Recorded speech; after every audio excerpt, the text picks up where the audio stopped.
I heard that they found you laying on a train track. I don't know. I said it in a city meeting. Next thing I know, he's calling me on my cell phone. One of the other people there, who was previously a preacher, I remember you throwing water on him. Yeah, but totally deserved. Talk to the city. There's only 40,000 people. Yeah, who is the city? Who are we calling, trying to talk to? So everyone's like, oh, you're in Texas. Everything's cheap and easy. My husband wishes that were true. It's not.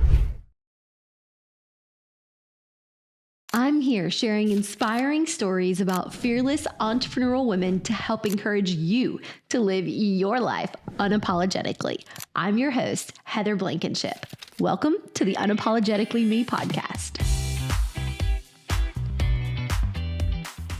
On today's show, I'm talking with my friend Katie Neason, and Katie and I go way back. We went to a mastermind together that was hosted by Bryan Turner in Maui, 3-4 years ago, maybe even longer than that.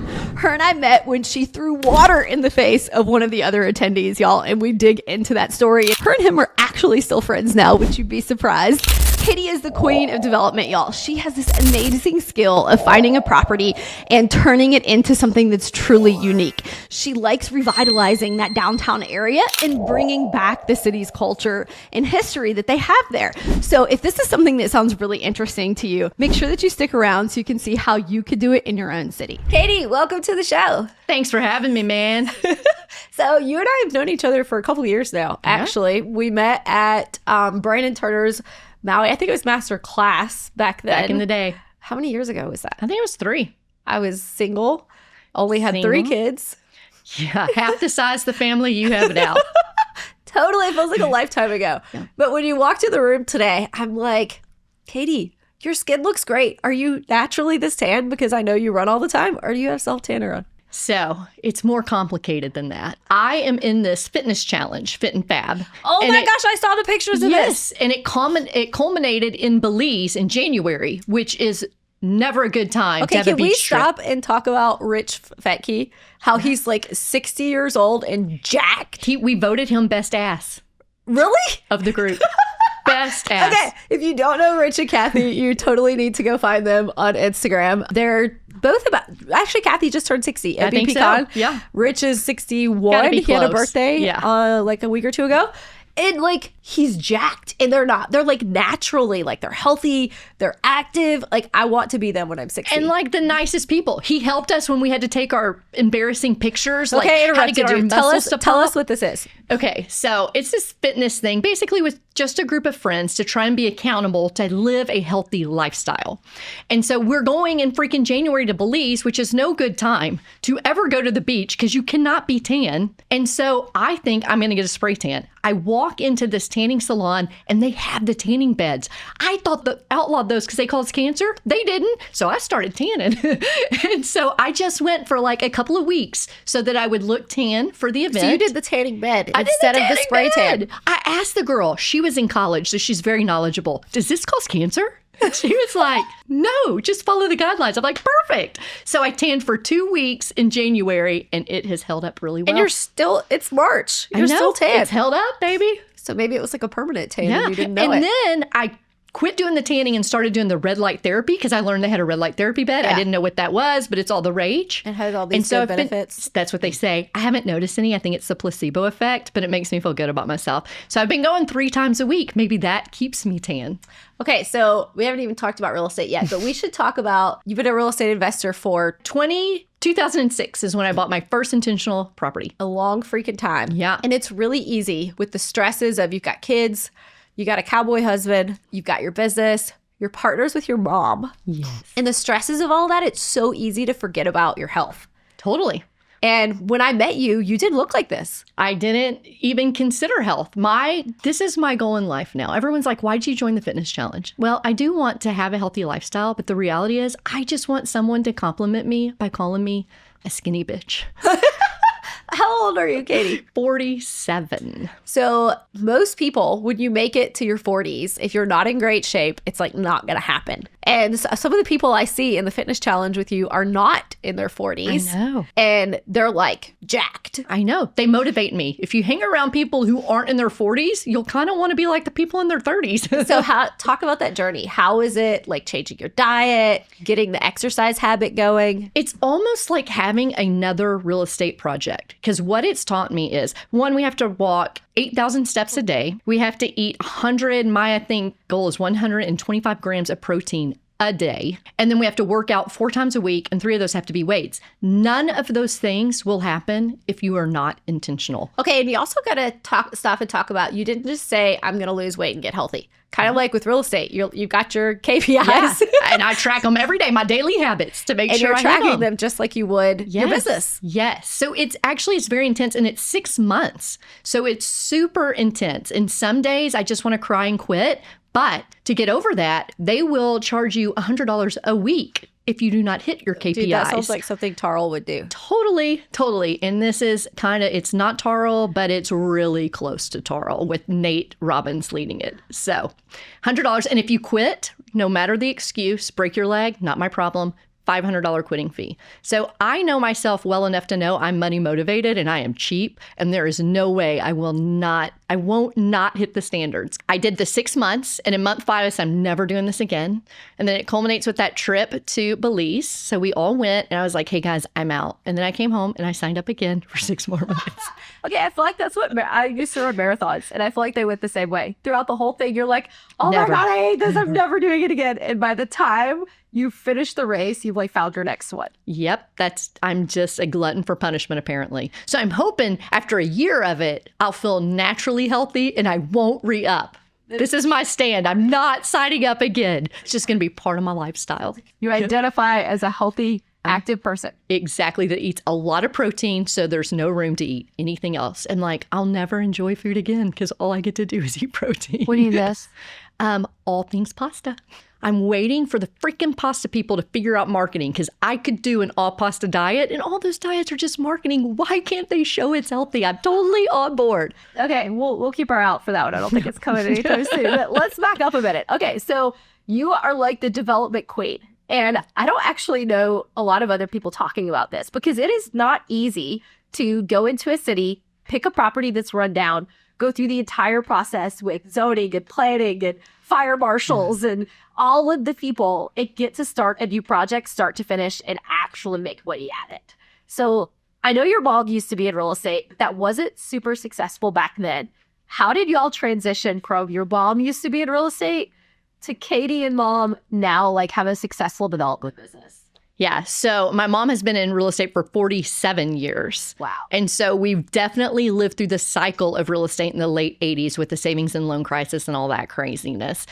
But she's always been in real estate. I convinced her, like, don't just sell real estate. Like, let's build some cash flowing assets. And that's how we dipped our toe into this with the partnership. But then we hated what we bought, which were low income rentals. We hated Like we it. all start there because like that's what your budget is. Yeah, and the cash flow is really good. We found some arbitrage. I was like, this is going to be amazing. And the cash flow was good, but we just hated it. So we sold them all and we started flipping houses, and we loved that. And we did that probably 10 years. We really loved that. But I was like, we're not producing any cash flowing assets. We're selling them all.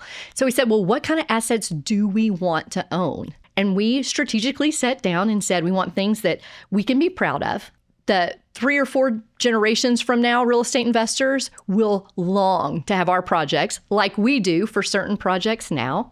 And that led us to downtown redevelopment. And our city was revitalizing like lots of cities across the country.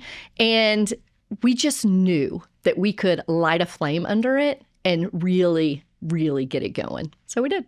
So I feel like I look up to women like you who are a few years ahead of me. You're not that much older than I am, but you're enough older than me that you have kids who are like teenagers. They're leaving the house. And it's so much fun to watch your son, who has now started doing some of this on his own. Because I feel like that's kind of our dream, that our kids will, we're not going to make them do it, but if they happen to be interested, to have them get interested in the real estate stuff and kind of take the reins over. What's that been like? It's been amazing. You know, when my husband and I, our only activity, okay, not our only activity, the family activity we all enjoy, let's put it that way, is snow skiing.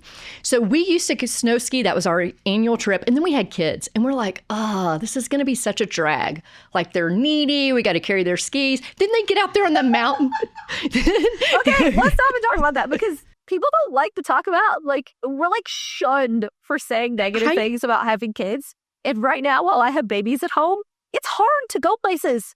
there's so much stuff to take with you. Oh, And we're like in trouble for saying that some of this stuff is hard because they're like, you're lucky. Not everyone can have a kid. Okay, I get that not everyone can have kids. I've had miscarriages. I have some empathy for those ladies, but that doesn't mean that we can't talk about that some of those things aren't. dude, I didn't want kids. The reason we have a kid is my husband said, I will quit my job and stay at home if you just let us have one. So I have been non-traditional from the beginning. But It went back like when it wasn't cool. Yeah. Now it's like a thing. Is it a thing? It is a thing. My last guest, stay-at-home husband. I have a stay-at-home husband. Yeah. It's like a thing now. Yeah. I have a working cowboy husband. So we're both flexible and can stay at home when needed. But when my kids started skiing, we were like, this is way more fun. Like, it was so cool to see them do it. They got way better than we did. Well, with real estate, it was kind of the same thing. I was like, what's this going to be like?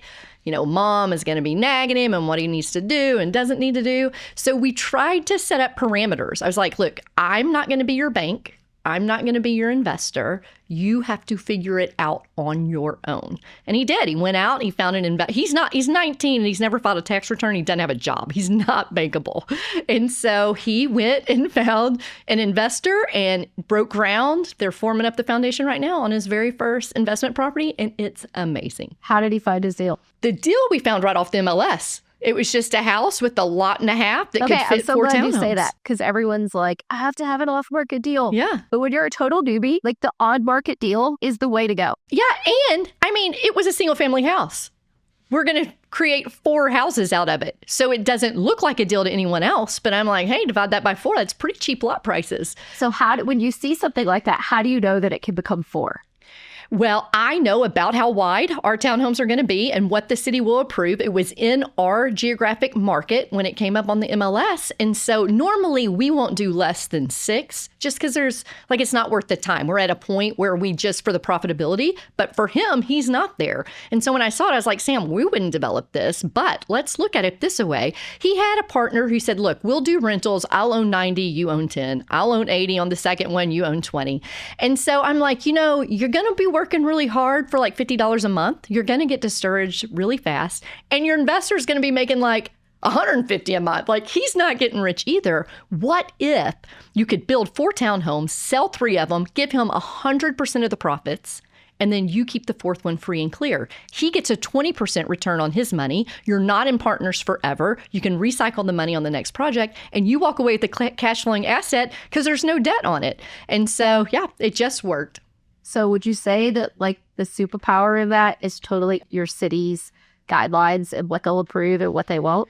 I think obviously experience helps, but I totally believe you should invest where you're invested. And we know our market better than anyone. Someone else coming in may say, ooh, I don't know, would townhomes go good there? Or nobody's building right there in that area. Does this make sense? But like our asset class is a 15 block by 5 block area, and we know it better than anybody else in the world. And that's why we can find deals. Now, we've been through it with the city. We know what they want. So we understand all of that, but really our competitive advantage is we know our market better than anybody else. Listen, y'all, I know today's episode is inspiring, but inspiration alone will never carry us to our ultimate goals. That's why I started the Society of Entrepreneurial Women. It's a mastermind for high-performing female investors and entrepreneurs who are living their lives unapologetically. In a world where most people don't get us, or they try to keep us confined in a small box, the Society exists to turn off the brakes and set you free. We have weekly calls covering investing,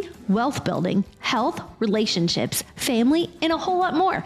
We have small tribes to hold each other accountable to our goals. We have in-person, ladies-only retreats to disconnect and drive each other towards our dreams. And most importantly, this is a community where you can be unapologetically you. Celebrate your wins, scream your successes from the top of the rooftop, become best friends with women who get you. We're 3 years in, and I can honestly say my best friends today are all from the Society. Click the link in the show notes to learn more. Yeah, I love that. And speaking of your market, I heard that they found you laying on a train track. Yeah, it was the weirdest thing. It was on senior prom for my son, day before Mother's Day. I was headed back to my office. He had gone and taken the trek to have lunch with his friends and get the corsage and all that for prom. And I didn't show up at the office. So he started calling, and he called like 6 or 7 times. And finally, the EMT answered the phone, says, "We have your mom in an ambulance. We're taking her to the hospital. She's been in an accident." So apparently something happened. I have no idea what. I was on my scooter. I've had it for years, went over the railroad track. Next thing I know, I knew what was going on like 24 hours later in the emergency room. I caught the fall with my eye, so I broke it in 3 places. Like, it was the craziest thing. Thank goodness it's a super active train track. So best thing that happened in that story, train didn't come. Second best thing that happened in that story is a lady saw me laying there unconscious. So she called 911. And the fire department is only like 5 blocks away. It's in downtown. But she left before they got there. What? Okay, so she finds this body laying on an active train track. Did she move you off the train track? 911 asked her if she was physically capable of moving me, and apparently she said yes. So she dragged me off the track. And then just left you there. She was not there when the...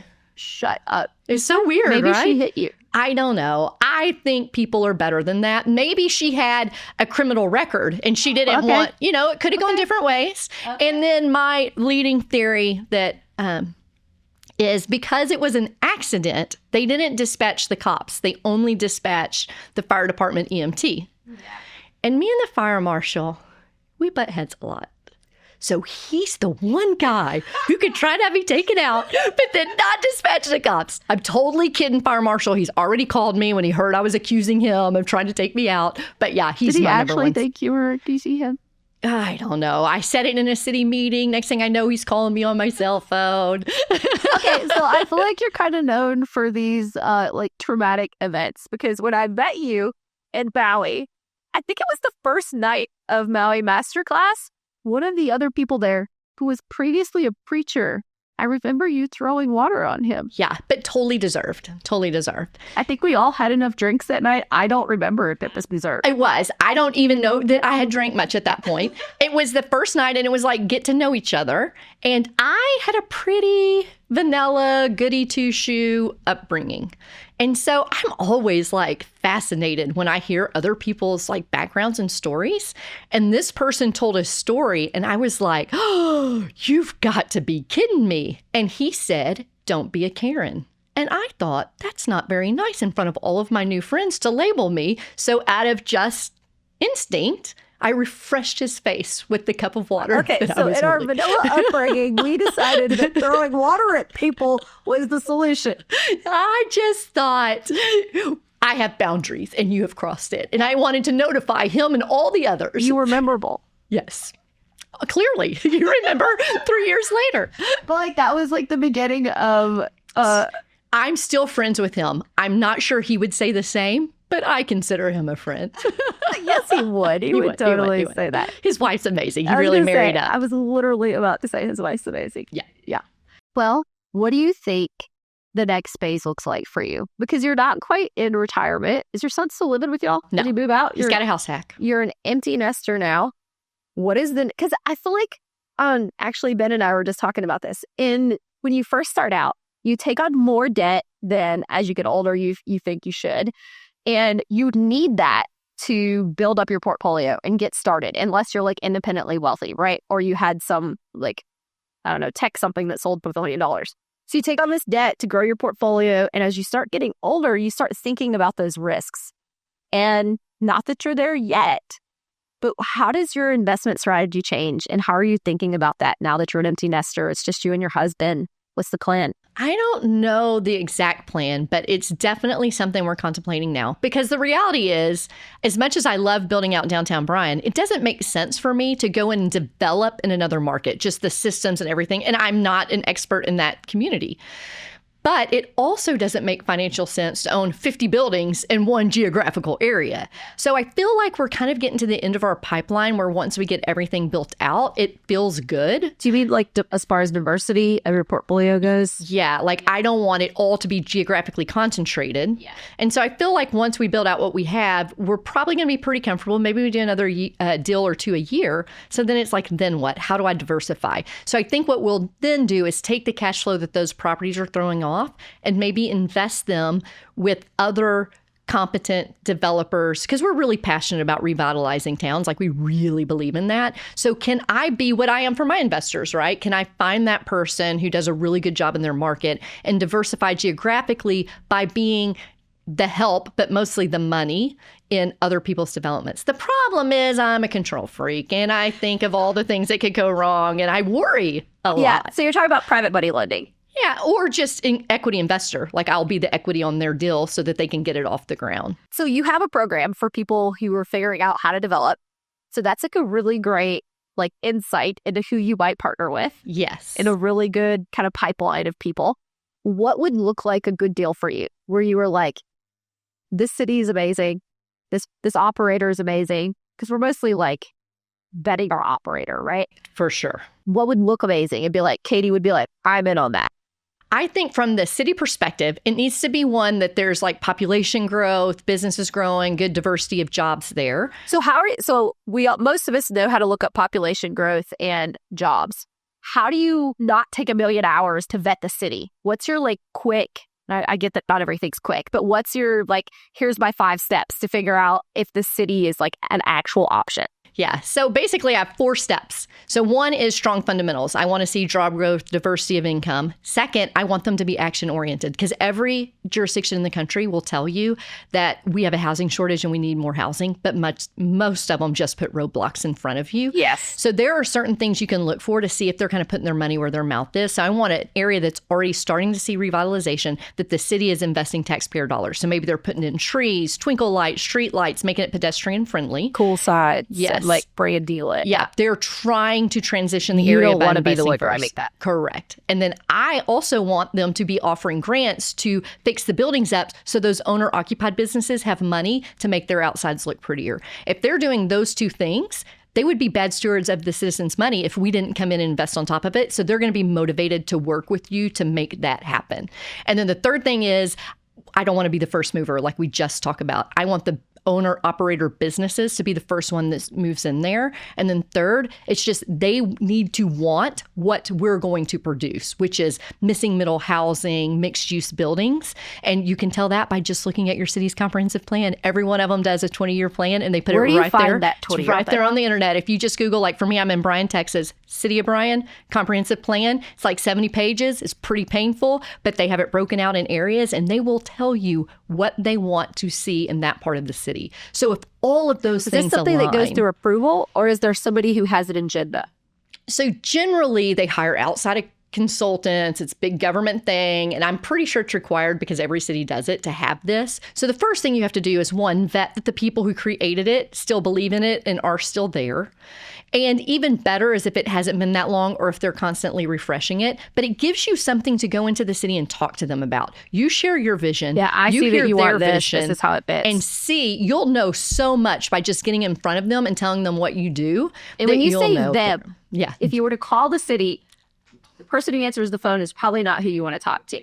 Who are you asking for? Yeah, I who love are you that. trying to get It's always like, to? talk to the city. There's only 40,000 people. Yeah. Who is the city? Who is the city? Who Yes. are we calling, trying to talk to? So if you're going to call and it's your first foray into the city, look for the senior development planner. He's the one who's been around the longest. He knows the most. He has the most experience. Look his name up on the website. The whole staff is there. Do not call and ask for the position. Call and ask for the person and act like you know him. So you can get past the one who's trying to screen and take messages for him, get to him, and then talk to him about what you're wanting to do and tell him you want to come in and talk to him.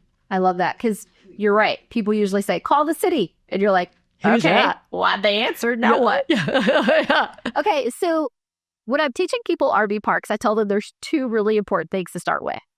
Planning and zoning, because if they're not on your side and it's not approved, you can't do it and you're pretty much stuck. And then their utilities, like what do you got in place? What do you got to add? Is it possible? And those 2 things will make or break your deal in an RV park. What is the comparable for that? When you're kind of looking for a spot, what are some things that are like standard first things you think of that will make or break a development deal? It needs to be something where people want to be. So the utilities are a little bit of a factor, but everything we do is redevelopment, which means the infrastructure is there. So you still may have to upgrade it, but you might be able to get the city to help you pay for that. Zoning doesn't matter to me as long as I'm building what the city wants, and they have shown they're willing to rezone. Some cities will, some cities won't. The way you know is if you want to build townhomes and it's not allowed in zoning, but 4 blocks over there's townhomes that wasn't allowed in zoning, you know the city is open to rezoning. So I think the main thing is just absolutely understanding what your user needs. So for us, it's both commercial and residential. We know if you live downtown, you want something that expresses your personality and is funky, right? You don't want vinyl plank flooring, 3x5 white windows, and tumbler brick black splash. Nobody wants to live in that. So you don't want to miss the mark. We know people downtown, those old long buildings, they're like 100-foot deep. Yeah. Brick, back, whatever. Yeah. Exactly. But the commercial spaces are always really long and narrow. So when we build a new commercial space, we create like a 500 to 600 square foot space because we know that's not available in those old buildings, but it's much needed because those entrepreneurs can't afford 2,000 square foot of space, that the first 50 foot of it is actually usable. So it really is about being in a market, knowing it, and know who you're building for. And if you don't miss the mark and you're in a town that's growing and revitalizing, you will have success. So have you ever been to the 30A area in the Panhandle? I have. You went to Seaside? I went to Watercolor and Rosemary this summer. Okay. Freaking adorable area. It is, but can I tell you my beef with it? That's what I want to hear. Because all I've heard is, oh my God, you have to go to these areas. It's so amazing. You're going to love it. And I totally conceptually loved it. I love the golf cart access. I love the neighborhoods that are kind of positioned around themselves, but all of them have a freaking gate. You can't access them. You can't get into them. And this neighborhood won't allow golf carts. And this neighborhood, only has golf carts. And so it's like there's nowhere to park. There's definitely nowhere to park. And it's not really walkable once you get outside of that neighborhood because the next neighborhood's so far away. So it's definitely a step in the right direction. But I thought it was going to be like this magical experience where we're just interacting with people and we're walking. Wait, do you think so maybe it is magical, and because your brain goes back to the real estate and the development, it wasn't magical for you. Yeah, it was not magical for me. I mean, when you put a gate up that says, hey, we only want the people who live on this street or whatever. Yeah, who live in this neighborhood, part of it, it feels very American. It really loses some of its value when we do that. Instead of saying, like, I want you to sit on your front porch and I want to walk by and say, hey, beautiful house. Like, I want to be able to do that. So the development was right. The way they presented it, I thought was wrong. So some of that you're talking about adds a level of exclusivity, which is what they're trying to do. Yeah. They're trying to make people feel like they're in this exclusive area. Mm-hmm. So as Katie, the development queen, how would you have done that differently to give the exclusivity, but still make it accessible to walk by and say, hey, I love your house. This is amazing. Yeah, I wouldn't have built where exclusivity is a requirement. I want to live in a more diversified culture. I want there to be homeowners. I want there to be renters. I want there to be commercial spaces. And I want them all to share the same neighborhood. So I probably would not have backed myself into a corner where I'm developing in an area that fundamentally, that's not what I was trying to do. I do feel like, don't get me wrong, I love the area. I think it's adorable. We spent 2 months there this winter. And in the off season, it's a totally different place, right? Because all the tourists aren't there for the holidays and things like that. So I didn't get some of those vibes because it's off season. But people do have that it's 30A.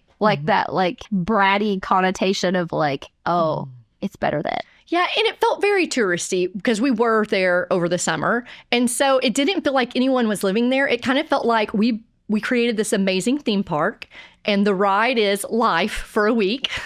And so we can go and experience it, but it still felt very much like I was going into it and experiencing it like a theme park. It did not feel lived in. It didn't have any grit or tapestry. It was like every house was built at the same time. They all basically looked the same. Oh my gosh, when you go through Airbnb, they're all white houses with no variation, no design characteristics. It's totally better than what we typically build, but it wasn't.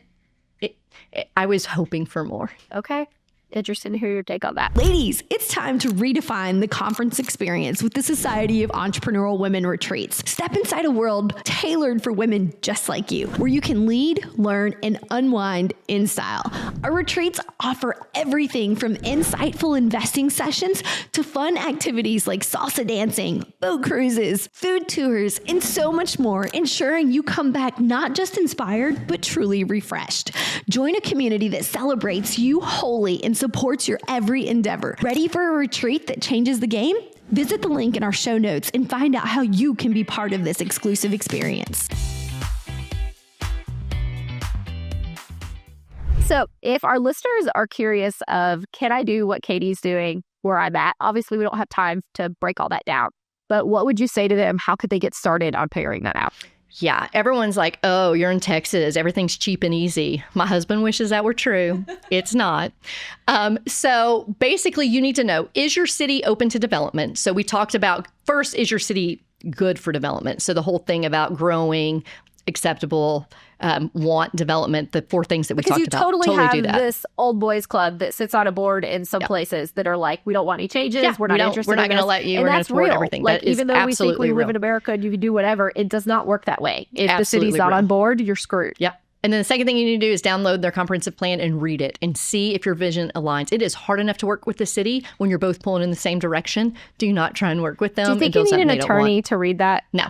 It's something that's total English. Yeah, it is. It's a consultant. Like ours says, we want to have pedestrian-friendly area, missing middle housing. Here's where we see more dense apartment buildings. Like, it's the words that you can understand. It's not like an engineer's report at all. It's a third-party, overpaid, probably consultant who tries to paint the vision. It'll even have pictures and some examples of what they would like the structures to look like. And so definitely do that. And then third, set up a meeting with your city. Don't go in there and say, what do you want? Go in there and say, here's my vision. What I read in your comprehensive plan is this is your vision. If we were able to find some properties in this area, could we do whatever it is, mixed use, townhomes, whatever your first dream project is that you're wanting to do, then present that and get their feedback, because you'll know right away. They're going to tell you yes, but you'll know if it's a true yes, because they'll say, well, what problems you're going to run into is this. And if the problems are just really long, even though they really want it, then it's probably going to be a struggle. Is it possible to walk in the city and say, can you tell me what you want done here so that I can work in the same direction as you? Because they've got this plan that's 70 pages long. And sometimes I feel like it's hard to read between the lines. Can you actually ask them, what is it you want to see here? You can, but it's not the right question. Because remember, if you're talking to a planner, their training is one perspective. If you're talking to the fire marshal, he just wants no housing so that it can never catch on fire. If we were all homeless, we wouldn't have to worry about anyone ever dying in a house fire. So that's what he wants. If you talk to the engineer, they just care about how are we going to move cars through here. And so if you go and ask them what they want, you're going to have so many different perspectives, and none of them are creative visionaries. I mean, the and consultant know that it makes money. Yeah, and they don't understand money. They don't understand timeline. So it's more like, hey, for this to work, this is my vision, but for this to work, these things have to happen. I have to be able to do it quickly. I need 6 months or less for zoning. Is that something that we're able to do? If you haven't done that in the past, what are the steps to get it done? And if you kind of lay out the timeline with them, you'll get a really good feeling. Because if they go, oh, we've never rezoned anything in 6 months, it doesn't mean you can't do it, but it definitely gives you a perspective about how your city functions. So something that I don't know that you taught me. Katie and I used to be in a pod together a group of us that are super amazing people with so many different skill sets met to meet every 2 weeks. Yeah. For like a year. Yeah, for a long long time. And we would talk through like the deals we have going on and how we work on them.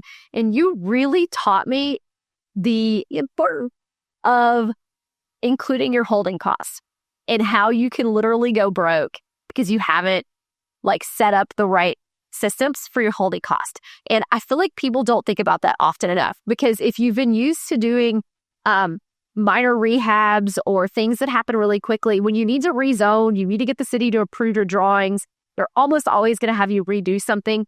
And when I was budgeting for a project, I was thinking 6 months. And I'm like, okay, I'll budget for 6 months of holding costs, meaning my mortgage, my taxes, my insurance, any little something that comes up. Yeah. And Katie was like, you need like 18 months. And so How do you think about that? And how do you determine your holding costs when you're doing these deals and writing out your budget? It's so good. The best situation is avoid it altogether. So the best way to do that is look for a single family lot that you can totally renovate, but has a rental house on it. And that way you can have a tenant in there. It doesn't have to be nice. Just get some cash flow going and let it break even, or maybe just lose a little bit until you're ready to knock it down and start construction. So that will help you avoid how long is this actually going to take. Yeah, you don't want all the people out before you start the process. And seller financing is not a real deal in development because the dirt is usually the small piece of the pie, and you still have to get this big loan, and then the bank doesn't like them as a second lien. But it is great on the front end. So if you can do seller financing, like we're building a 3-story mixed-use building here. When we bought the land, it was $150,000. We did a seller finance deal. The house was on it, but it was condemned, so we couldn't rent it. So we did a 30-year mortgage with her, and we paid $600 a month. So it was a negative cash flow, but it was really, it was low. And then we just plan on it taking longer than you think. Whatever you think it is, even we're like, oh, we'll rezone that in 6 months. We better plan for 12. Always just do it longer than you think. But ideally, get yourself in a situation where you're not negative holding costs. And how are you calculating anything besides taxes, insurance, and mortgage for that? Taxes, insurance, mortgage, and upkeep. So if you're having to mow it or whatever. And so, you want to respect the city and keep it mowed and not be like, oh, time to mow it. We just got a letter in the mail. It says your grass is you're too be on their tall. bad side to begin with. To try and keep it looking as good as possible. The other thing to think about, if it is a vacant house, at some point the windows are going to get broken, people are going to be in it, and so then you have to board it up. So just plan on, if it's a vacant house that's going to stay vacant, and it's not like it's a lot of money, but you're probably going to have to get some OSB and put it over the window so that people are not hanging out in your house unauthorized. Hey, speaking of vacant house, I remember you sharing the picture of the group chat of the cat that had rotted into the floor. Oh, yeah. Do you remember that? I do. That was traumatizing. What happened there? I don't know. But we were walking through a building that we're looking at buying, and it was all boarded up, and we were trying to get into the building to these see. Places are a little bit scary and a little bit creepy. Can be. And so I step over. It was the guy in front of me steps over, and I look down, and it looked like the fuzz out of a dryer vent. But I was like, but it's shaped. It had a very distinct shape. And so I stand over it to look at it, and it is a freaking cat that's basically deteriorated down to just hairy fuzz. And I was like, I ain't stepping over that thing. I'm not going any further. And so the crazy thing is, that was nasty. We tell the maintenance people of the property owner, we're like, I think there's a dead cat in there. So we go back to look at it a second time, and they cleaned it up. The fur was gone, but you could still see, I guess it was body juice, outline of the cat in the carpet. It was so disgusting. We didn't buy that property, not because of the cat. It just didn't work out. Is that the creakiest thing you see looking at these redevelopments? I think it's the most unique, disgusting thing I've ever seen walking a property. I love this. Okay, Katie, thank you so much for spending the time to be here with us today. For anybody who's interested in learning more about redevelopment, where can they find you? Well, if you want to follow along with my projects, definitely follow at Katie Develops. You can be one of the many haters I have there. Or if you want to figure out if development is right for you, go to my website, katieneason.com. Remember, authenticity is your superpower. Stay unapologetically yourself, and let's continue embracing our uniqueness together. Make sure you hit that follow button so you don't miss the next episode.